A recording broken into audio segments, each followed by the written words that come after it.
ఓం నమో భగవతే వాసుదేవాయ. ఓం నమ శివాయ. జై శ్రీకృష్ణ, జై శ్రీరామ్. ఇప్పుడు నేను మాట్లాడబోయే ఒక టాపిక్ బ్రహ్మసత్యం జగత్ మిథ్య, జీవో బ్రహ్మైవ నాపరః. కనబడే ఈ జగత్తు మిథ్య. సరే, దాన్ని తెలుసుకోవటం ఎలాగా? దీనికి మార్గం మెడిటేషన్. అసలు ఏమని మెడిటేషన్ చేయాలి, ఎందుకు మెడిటేషన్ అనేది టఫ్ అనేది అని అంటే,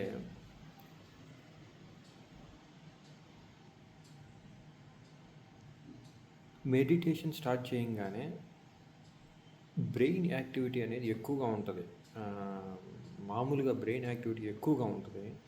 దాన్ని నువ్వు ఏం చేస్తావంటే స్టాప్ చేయడానికి ట్రై చేస్తావు. అది బ్రెయిన్కి అలవాట్లేని వ్యవహారం. ఎప్పుడైతే బ్రెయిన్కి అలవాట్లేని వ్యవహారాన్ని నువ్వు బలవంతాన దాన్ని స్టాప్ చేయడానికి ట్రై చేసినప్పుడు అది ఆటోమేటిక్గా it slips into sleep mode అనమాట. ఇది నాకు అలవాట్లేని వ్యవహారం, నేను నిద్రపోతానంటది. అందుకని మీరు మెడిటేషన్ స్టార్ట్ చేయగానే నిద్రలోకి వెళ్ళిపోయే అవకాశం ఉంటుంది. సరే, అసలు ఏంటి మెడిటేషన్ ఎందుకు చేయాలి?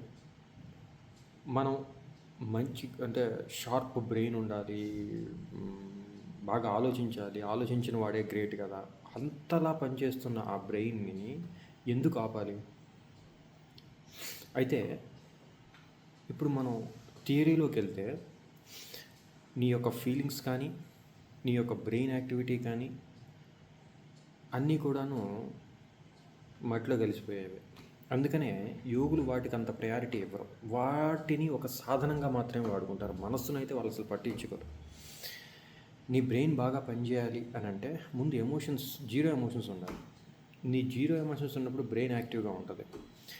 బ్రెయిన్ అనే దాన్ని ఒక సాధనంగా మాత్రమే చూస్తారు యోగులు. సో ఎందుకు ఒక సబ్జెక్ట్ని అర్థం చేసుకోవడానికి. ఏ సబ్జెక్ట్ అర్థం చేసుకోవాలి? బ్రహ్మసత్యం జగత్ మిథ్య అనే ఒక సబ్జెక్ట్ని అర్థం చేసుకోవాలి. జగత్ మిథ్య అని అంటావేంటి? ఇది ఈ రకంగా కనపడతా, మన కంటికి ఎదురుగా కనపడతా ఉంటే దాన్ని మిథ్య అని అంటారేంటి? అలాంటప్పుడు దీన్ని సింపుల్గా ఈజీగా అర్థం చేసుకోవడానికి, నువ్వు కళ్ళు మూసుకున్నావు, నిద్రపోయావు, ప్రపంచం కనపడుతుందా? నీకు కనపడుతుందా? అదేంది నేను కళ్ళు మూసుకున్నా ఉంది కదా, నిద్ర లేవగానే మళ్ళీ కనపడుతుంది కదా అని అంటావు. నిద్రలో నుంచి నువ్వు నిద్రలో ఉన్న నీకు కనపడుతుందా? కనపడలేదు కదా. సరే, నిద్రలో ఉన్న నీవు బట్ స్టిల్ నీవుగా ఉన్నావు. నీ బాడీ యాక్టివ్లో లేదు, బ్రెయిన్ పని చేయలేదు, మనస్సు పని చేయలేదు, నీవుగా ఉన్నావు. ఓకే, ఆ నీవు ఎవరు? ఆ నీవు అనేవాడు మళ్ళీ ఎక్కడి నుంచి? ఫస్ట్ అహం, నేను అనే ఒక దాని నుంచి స్టార్ట్ అయ్యి మనస్సు మేల్కొని బ్రెయిన్లోకి ఆ సెన్సెస్ అనేది స్టార్ట్ అయ్యి ఆ బ్రెయిన్ నుంచి బాడీలోకి మళ్ళీ ఇది ఆ సింగిల్ పాయింట్ దగ్గర నుంచి మళ్ళీ స్టార్ట్ అయ్యి నీ బాడీ వరకు వెళ్తుంది. మెడిటేషన్లో ఏమవుద్ది? రివర్స్లో వెళ్తుంది. నీ బాడీ నుంచి విత్డ్రా యువర్ ఆ సెన్స్ని నువ్వు బాడీ నుంచి విత్డ్రా చేస్తావు. తర్వాత మనస్సుని ఆపేస్తావు, బ్రెయిన్ ఆపేస్తావు, అహం తీసేస్తావు. తర్వాత మిగిలేది నువ్వే. ఆ నువ్వు అనే దాన్ని నువ్వు తెలుసుకున్నప్పుడు అప్పుడు అర్థమవుతాయి. ఈ కనపడేది మొత్తం నువ్వు చూస్తున్నట్టుగా ఉన్నటువంటి ప్రపంచం కాదు, దాని అసలు రూపం. అప్పుడు సత్యం అనేది తెలుసుద్ది అనమాట. అప్పుడు సత్యం ఏమిటి? నీ యొక్క స్వరూపం. నీవు అనేవాడు ఏవైతే ఉన్నావో, భగవద్గీతలో ఒక మాట ఉంటుంది, నీలో అందరిలో నిన్ను చూసుకుంటావు. అలా ఎరిగిన వాడే ఈశ్వరుడు అన్నట్లుగా చెప్తారు. సో ఇది సబ్జెక్ట్. ఓకే, సో దాన్నే మీరు కనుక చూస్తే ఈ మహావతార్ నరసింహ మూవీలో ఆ చిన్న ప్రహ్లాదుడు అడుగుతాడు, నేను ఎక్కడ చూసినా నువ్వే కనపడాలి అని అంటాడు. అనగానే విష్ణువు ఆ ప్రతి చెట్టులోను పుట్టలోను ఎక్కడ పడితే అక్కడ, అదే మన హిందుత్వంలో ఉన్న గొప్పతనం. ప్రతి రాయి రప్ప చెట్టు పుట్ట చీమ అన్నిటినీ, నవగ్రహాన్ని, ఎలుకని, పందిని, దేన్ని వదలే, వేప చెట్టుని, తులసి చెట్టుని, మొత్తాన్ని దేన్ని వదలలేదు. మొత్తం అన్నిటినీ మన పూజా విధానాల్లో తీసుకొచ్చేసేసారు. సో సరే, ఏంటి ప్రాక్టీస్, ఏంటి, ఎలా చేయాలి అంటే, నువ్వు మెడిటేషన్ ఫస్ట్, నీకు మెడిటేషన్ అర్థం చేసుకోవడానికి దాన్ని నీకు నువ్వు అర్థం అవ్వాలి. ఏంటి, నేను వేటికి రియాక్ట్ అవుతున్నాను, వేటికి రియాక్ట్ కావట్లేదు, నా బ్రెయిన్ ఏం ఆలోచిస్తుంది. నువ్వు మెడిటేషన్లో కూర్చోగానే నీ బ్రెయిన్ ఏమంటుంది అంటే, అరే పక్కన ఏదో చాలా ఇంపార్టెంట్ పని ఉంది, నువ్వు ఇమీడియట్గా మెడిటేషన్ ఆపే అంటుంది. అది మాయ. అది అదే అంటే నీ బ్రెయిన్ నిన్ను మోసం చేస్తుంది. ఆ మోసాన్ని నువ్వు అర్థం చేసుకోవాలి. సరే, ఒకటేదో మర్చిపోయావు, ఇమీడియట్గా లెగిసి మెడిటేషన్ తొక్కలో మెడిటేషన్ తర్వాత చేసుకుందామని అంటది. సరే, మీ వీక్నెస్లన్నీ ఇమీడియట్గా బ్రెయిన్లోకి వస్తూ ఉంటాయి. అయితే నేను నేరుగా సబ్జెక్ట్లోకి వెళ్ళిపోయి సబ్జెక్ట్ చెప్పేస్తున్నాను. మీరు బేసిక్స్ నుంచి రావాలి. ఎట్లా అంటే, స్వామి సర్వప్రియానంద, స్వామి ఆత్మప్రియానంద, వీళ్ళందరూ సబ్జెక్ట్స్ చెప్తారు. మన బుద్ధుడు శూన్యవాదం, మన యోగులు, మన ఇండియన్ యోగీస్ వచ్చేసరికి పూర్ణవాదం చెప్తారు. సరే, బుద్ధుడు ఆయన తెలిసింది ఆయన చెప్పాడు, మనకు తెలిసింది మనం వింటున్నాం. రేపు పొద్దున మీరు ఇంకేదన్నా కనుక్కుంటే మీరు చెప్పింది కూడా మేము ఫాలో అవుతాం. సో చెప్పింది ఏంటంటే, అద్వైతం అనేది, అద్వైత సిద్ధాంతం అనేది ప్రామాణికం. ఇప్పుడు ఎలాగా ఈ హిందుత్వంలో ఉన్నటువంటి సిద్ధాంతాలు కూడా, ఇప్పుడు ఐన్స్టీన్ వచ్చి ఒక సిద్ధాంతం చెప్పాడు, అంతకుముందు న్యూటన్ ఒక సిద్ధాంతం చెప్పాడు, అది కాదు ఇంకోటి అన్నారు. లైట్ ఇలా ట్రావెల్ చేస్తుంది, సో పార్టికల్గా ట్రావెల్ చేస్తుంది, తర్వాత వేవ్గా ట్రావెల్ చేస్తుంది, తర్వాత వేవ్ అండ్ పార్టికల్గా ట్రావెల్, ఇలా ఇన్ని రకాలుగా అన్నారు, ఇన్ని రకాలుగా మారినాయి. హిందూయిజంలో కూడా ఇవి కేవలం ఒక సిద్ధాంతాలు. మార్చుకోవాలనుకుంటే మార్చుకోండి, కానీ ప్రామాణికం. ఎవడు పడతాడు వచ్చి చెప్పేది కాదు, మీకంటూ ఒక ఇది ఉండాలి. సో ఆ ప్రకారంగా మీరు మార్చుకోవాలనుకుంటే మార్చుకోవచ్చు, నెంబర్ ఆఫ్ స్టేట్మెంట్స్ యాడ్ చేసుకోవచ్చు.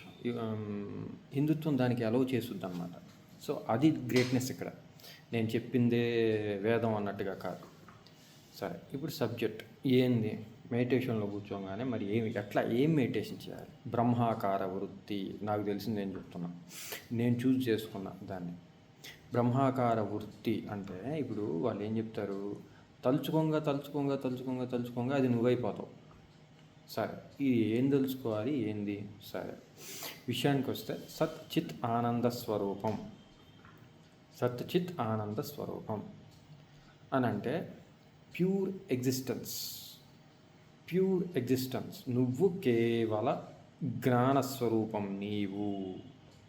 నీవు కేవల జ్ఞానస్వరూపం. నువ్వు అలా ఎగ్జిస్ట్ అయి ఉన్నావు అంతే. నీ స్వరూపం ఏందా అంటే, నువ్వు అలా ఎగ్జిస్ట్ అయి ఉన్నావు. నీలోనే అన్నీ ఉన్నాయి, అందరిలోనూ నువ్వు ఉన్నావు. సరే, ఇప్పుడు ఏం చేయాలి?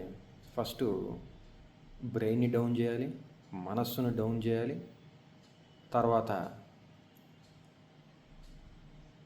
అహం, దీన్ని తీసేయాలి. ఏంది, ఎట్లా తీసేయాలి, ఏంది, ఎంత హడావిడిగా ఉంది. సరే, అవసరంలా. నువ్వు మెడిటేషన్ పొజిషన్, ఏదో ఒక పొజిషన్ తీసుకొని నువ్వు అందులో కూర్చున్నప్పుడు నువ్వు వేరే దేన్నో ఎతకాలి, ఇంకెక్కడో ఏదో ఎతకాలి,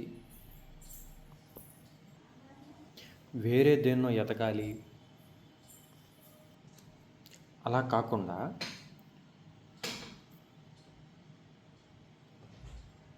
అసలు రియాలిటీ ఏంటంటే,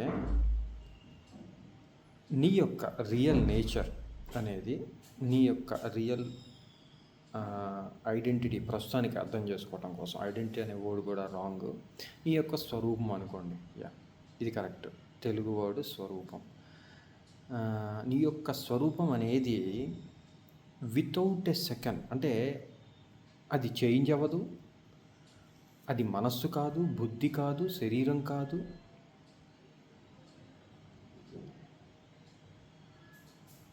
ఇవి కాకుండా మరి ఇవేవి కాకుండా నేను అనేవాడిని ఎక్కడ విడిగా నువ్వు లేవు, వాటిలో కలిసిపోయే ఉన్నావు. ఎక్కడున్నాను ఇప్పుడు, ఇక్కడ ఈ క్షణం ఇక్కడే ఉన్నావు, ఎప్పుడూ ఉంటావు. ఈ భూమి పుట్టక ముందు ఉన్నావు, ఈ ప్రపంచం అవతరించక ముందు ఉన్నావు, ప్రపంచం అవతరించిన అంతమైన తర్వాత ఉంటావు. అది హిందుత్వం చెప్తున్నటువంటి సిద్ధాంతం. కృష్ణుడు చెప్తాడు, ఇప్పుడే పూచిన పువ్వు కంటే కూడాను నేను నవీనుడను.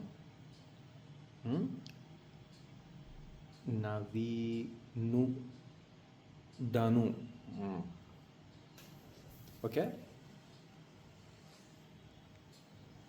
లక్షల సంవత్సరాల పూర్వం కూడా ఉన్నవాడిని. అది శ్రీకృష్ణుడు, ఆయన భగవంతుడు కాబట్టి ఆయన అలా చెప్తాడు. సరే, దాన్ని పక్కన పెడితే మరి ఎలా తెలుసుకోవాలి? ఎక్కడున్నాను నేను అని సెర్చ్ చేయొద్దు. యు ఆర్ హియర్, ఇక్కడే ఉన్నావు, ఇక్కడే ఉన్నావు, ఎప్పుడూ ఉంటావు. సరే, మనసు కాదు, బుద్ధి కాదు, మరి ఇంకెక్కడున్నాను నేను? అక్కడే ఉన్నావు. Find out that. అది అక్కడ టాస్క్. అది ఎవడికి వాడు వర్కౌట్ చేయాల్సిందే.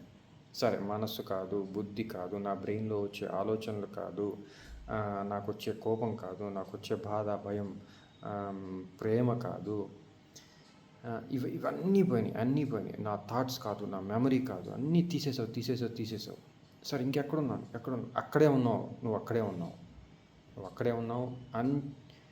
నువ్వు అక్కడ చేంజ్ అవ్వవు. అన్చేంజ్డ్ ఎగ్జిస్టింగ్ రియాలిటీ అనమాట అది. దాన్ని ఫైండ్ అవుట్ చేసి అక్కడ అలా కేవలంగా ఉండిపోవాలి. అక్కడి నుంచి నీ యాక్చువల్ జర్నీ స్టార్ట్ అవుతుంది. ఏంటి, ఇదంతా జర్నీ కాదు, నువ్వు అర్థం చేసుకొని ఆ స్థితిని చేరుకోవటమే. అంటే టికెట్ తీసుకొని ఎంట్రన్స్ అనమాట, డోర్ ఎంట్రన్స్లోకి వచ్చావు నువ్వు. అక్కడి నుంచి యాక్చువల్ జర్నీ స్టార్ట్ అవుతుంది. సో బ్రెయిన్ని ఫోకస్ చేసి,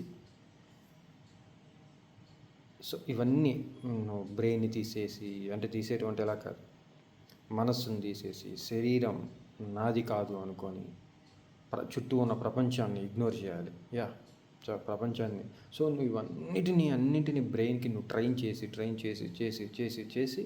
ఎక్కడికి వస్తావంటే, నువ్వు నేనెక్కడ అని ఎత్తుక్కొని నేను అనేదాన్ని ఒకదాన్ని పట్టుకుంటావు నువ్వు.